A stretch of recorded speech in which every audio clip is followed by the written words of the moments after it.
இப்போ தான் எங்கள் ஊரில் மழைச்சாரலாம் இப்போ தான் விட்டுருக்கு.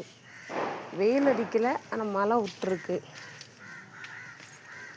இப்போ தான் பரவாயில்ல. செடியெலாம் வந்து மழை பெஞ்சு நல்லா இருக்குது. தழுவு அடிக்கணும். தழுவு இல்லாமல் இருக்குது. எல்லாம் பழைய இலையாக இருக்குது. தழுவு அடிக்கணும். தழுவு அடித்தா தான் அரும்பு வைக்கும். பரவாயில்ல, மழை பெஞ்சதுன்னா கொஞ்சம் தோட்டம் நல்லா குளிர்ச்சியாக அழகாக இருக்குது பார்க்குறக்கு.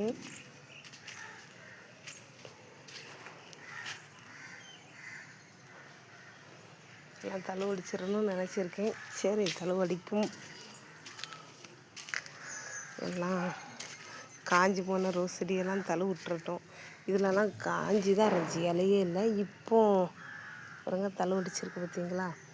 காஞ்ச இலைக்குள்ளே தான் இந்த தழுவுகள் இருந்துச்சு. இப்போ காஞ்செல்லாம் இந்த மலையில் உளுந்துட்டு கொஞ்சம் தழுவு நல்லா இருக்குது.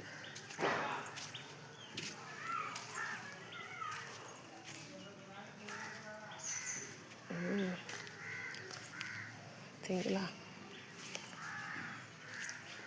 எல்லாம் பரவாயில்லாமல் நிற்கிறாவ.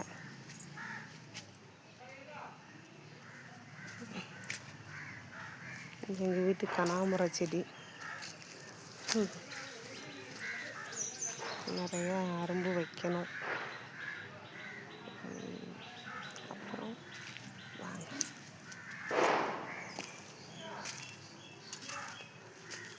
முருங்கலெல்லாம் நல்லா அழகாக தழு அடித்து போயிருக்கு பாருங்கள். பார்த்தீங்களா, கீரைக்கு மட்டும்தான் பயன்படுத்துவோம். பெரிய மரமாக ஆக்க கிடையாது. ஏன்னா எல்லாமே ஒடிச்சு விட்டுறது. இது எல்லாமே நாட்டு முருங்கை இலை. பூச்சி கீச்சி இருந்தால் எல்லாம் போயிருக்கும்.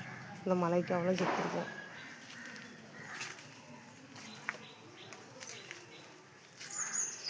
மழைக்கு தண்ணி மேலே வந்துட்டு கிணத்துல. அப்புறம் வந்து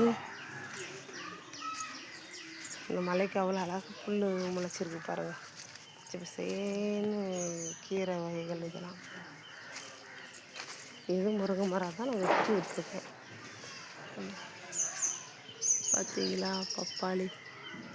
இருங்க, ஒரு பழம் பறித்து பார்ப்போம். பார்த்தீங்களா, இது ஒரு பப்பாளி.